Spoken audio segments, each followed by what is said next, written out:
friends, welcome back to Belle's Library. I am Heather, and today we are going to celebrate some moms, and it's going to be a little bit of Bookish Moms, but if you are a mom out there and you're watching, happy Mother's Day to you. You are doing wonderful, and just go out and enjoy and pamper yourself a little bit, because you know what, us moms, we work hard. And also, if you're not a mom, or even if you are a mom and your mom is still blessed to be in this world, then make sure to give her some extra love and care. I definitely will be calling up my mom, and I just love her to death. And so if you're watching, Mom, just know that you are the best mom in the entire world, and I love you so very much. I thought it would be really fun on Mother's Day to just talk about some book moms that are in books that, you know, are good moms, and we could talk about and appreciate them on this lovely Mother's Day. I feel like it's often that parents aren't really in books, so I thought this is going to be a little bit tricky. I have seen the Bookish Mom, Jessie, her channel, I'll put it down below, but she has done, I think, 1 or 2 videos about fantasy recommendations with moms in them, but she's kind of touched on this subject too, in that, especially in like YA or something, it seems like the parents just either they have a hard life and they don't have parents, and that's what makes them all of a sudden be able to do this, that, and the other, or their parents are deadbeat parents, and so that's why they can just go out in the world, or sometimes they're just not even mentioned, and you're just like, where are these parents at? Because, like, you're 16 years old. So you kind of get a mixed bag sometimes on that, and a lot of times in adult, you just don't see a lot of parents. But yeah, we are going to talk about some moms. I will say, I think I've got 9 books to talk about today, and not all of them are biological moms, because you know what? Moms come in a lot of different forms, and sometimes they are the ones that you are biologically related to, but sometimes they're ones that adopt you and love you just like you are their kid. And so I do have a few of those examples on this list as well. Let's go ahead and just jump on in though. So I thought it would be fun to actually start this recommendations video with an interesting recommendation. I don't know that anybody would really pull this one out for this, but we're going to start with the Southern Book Club's Guide to Slaying Vampires. This is by Grady Hendrix, and I read this last year. It was really fun. It is a horror book about basically these 90s housewives who have this neighbor move in, and one of them's like, there's something going on here, and now all these strange things are happening in their town and also in another town, and basically they think that he's a vampire. So it's a really fun story. I really enjoyed it, and I gave this one 5 stars. But where the mom element comes in is one of these housewives. She goes through her struggles in what she should do and what she shouldn't do, but eventually she's like, no, this is wrong, whether it's hurting my kid or some other kid, like something needs to be changed here. And she, you know, goes to different people, and when they don't listen, she goes somewhere else, and she's like, I'm gonna make people listen to me, and I'm gonna make this right, and I'm not gonna just let these kids be getting hurt. And so she's a total badass for that, for standing up to everybody else and being like, I'm still gonna do what's right, because that's not an easy thing to do. So yes, I thoroughly enjoyed that book, and the mom in there, she's pretty good. So next up on the list here is With the Fire on High by Elizabeth Acevedo. She's probably one of my favorite authors, and I adore her book covers. But this book is basically following Amoni. Let me make sure. Yeah, Amoni, and she is a teen mom, and she's great. I mean, for being 17, 18 years old and raising a kid, she's still going to high school. She has dreams of being a culinary chef, and she just gets out there and she makes it happen. And she's still there for her kid, as well as just trying to make sure that she can provide a stable life for her and be able to follow her own dreams too. So yeah, I think that she is doing some great things, and I definitely would recommend this book. I would recommend any Elizabeth Acevedo books, but this one's got a good mom in it. So the next one here is a graphic novel. It's called Witchy. So here's some of the art in here. Actually, I haven't read this one in a while. I might go back and read it. I love graphic novels because I can reread them, and they don't take too long. And sometimes they're a nice palate cleanser in between bigger books and that kind of thing. This is by Ariel Slamett-Rees, though. So basically, the magic in this world is determined by the length of your hair. So the longer your hair, the more powerful your magic, and you can get conscripted into the Witch Guard, and they are kind of the law in this peacetime in this area. But also, if your hair is too long, then they can basically kill you. They call it a witch burning. So the mom in here, so our main character, is her name Witchy? I don't think so. It's been a little bit. So the names. Okay, so yes, we're mainly following Nynaeve, and we see a lot of her, but then there is a moment when her mom comes into the picture and she has to help her, and she busts it out, man. She just kicks some ass, and I'm like, what? It reminds me a lot of Molly Weasley, and when she has that big battle scene, and all of a sudden she's like, you trying to hurt my kids? I don't think so.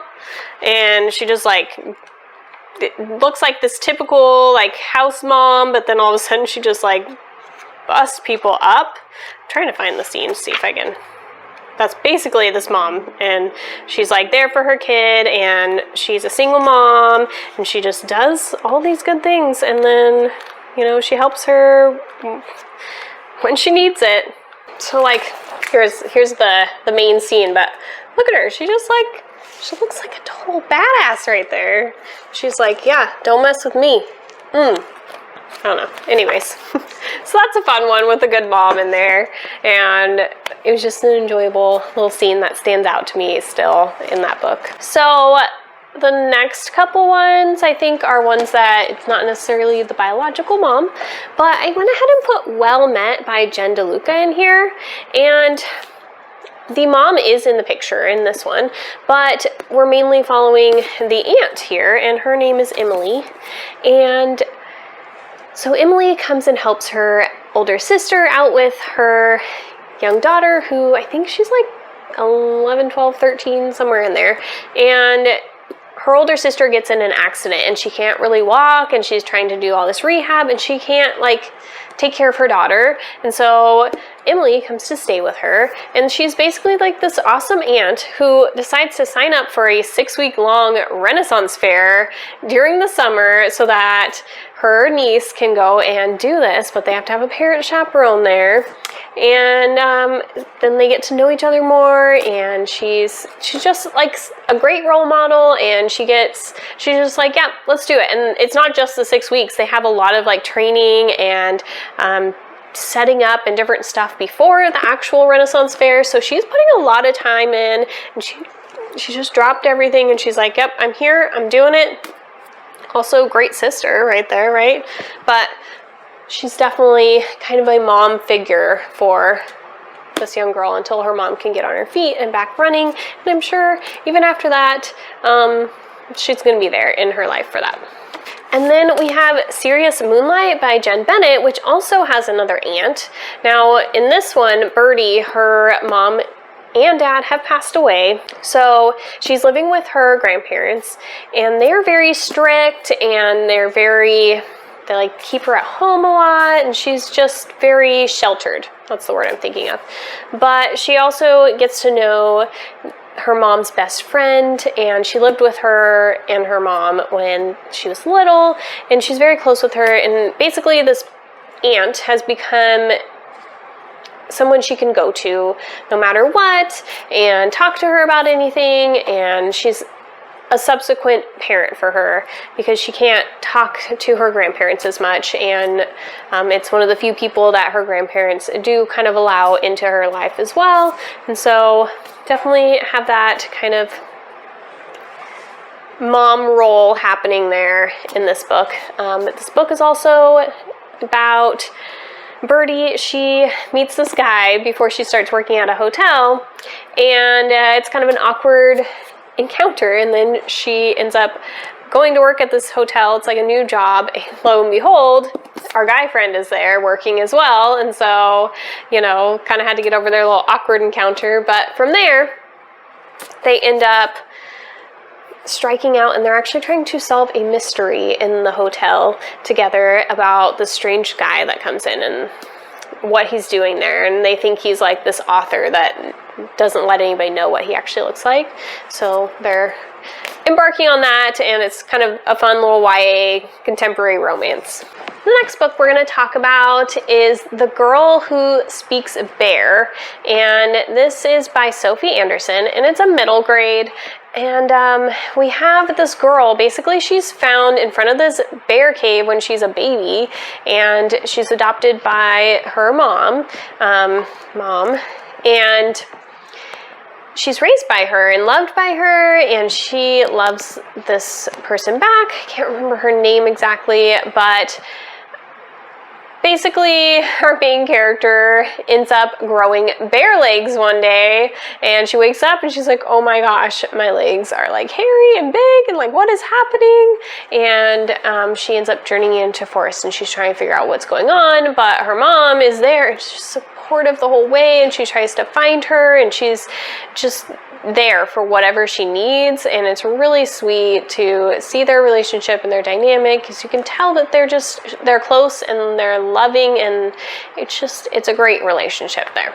So then we have All This Time by Rachel Lippincott, and this one we are following this young teen, and basically it's his graduation, and all through high school he dated this one girl, and he's just completely smitten with her and thinks that they're going to spend their whole entire lives together. And then on graduation night she breaks up with him, and they're totally upset and driving away, and they get into a car accident and she passes away.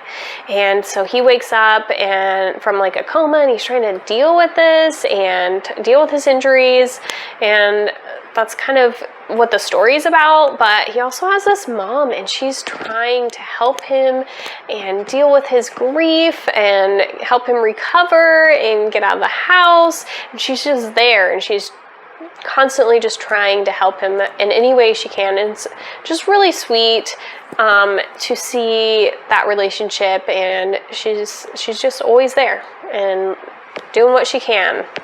All right, we only got a couple more here. So the next one is A Constellation of Roses by Miranda Acevedo.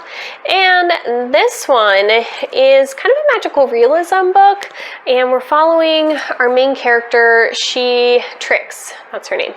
She is basically abandoned by her mom, but she's like, I'm still gonna make it on my own. And then she ends up getting caught, and they tell her, well, we found these long lost relatives from your dad's side, so you can go stay with your aunts and your cousin, or you can go to jail. So she's like, okay, well, I'll just go, but eventually I'm just gonna hightail it out there, and this is just to keep everybody off my back for a minute. And it's just a really sweet story about going and meeting them and finding out more about her relatives there. And Trix has this ability to basically steal, but nobody really notices her.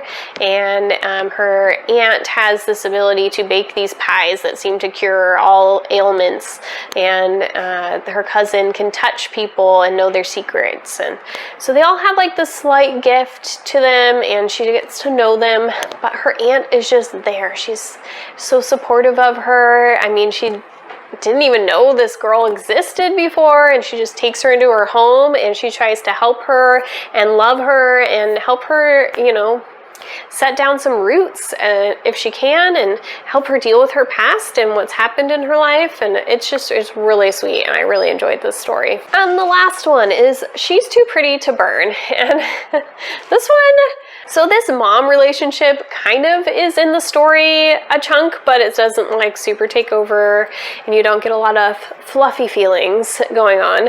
But this is like a YA thriller, and we're following these two girls throughout the summer, and they are basically having like a relationship. They're trying to get to know each other.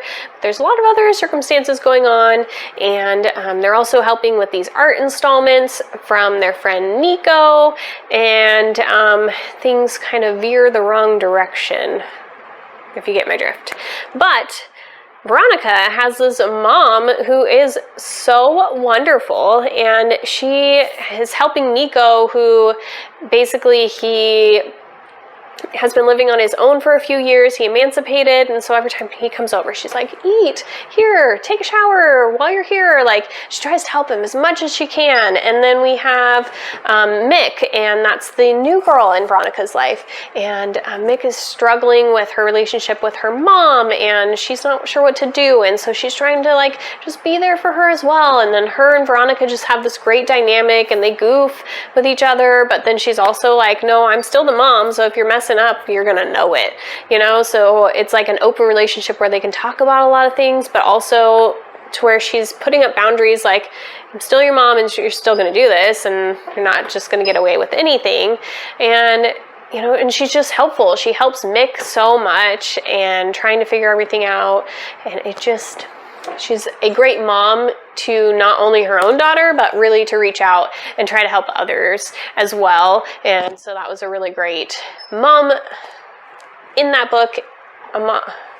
What's the word I'm trying to think of? Mom role model. And so I really appreciate that. So there it is. There's a handful of books with great moms. I hope you guys enjoy your Mother's Day, and I will talk to you guys later. Bye.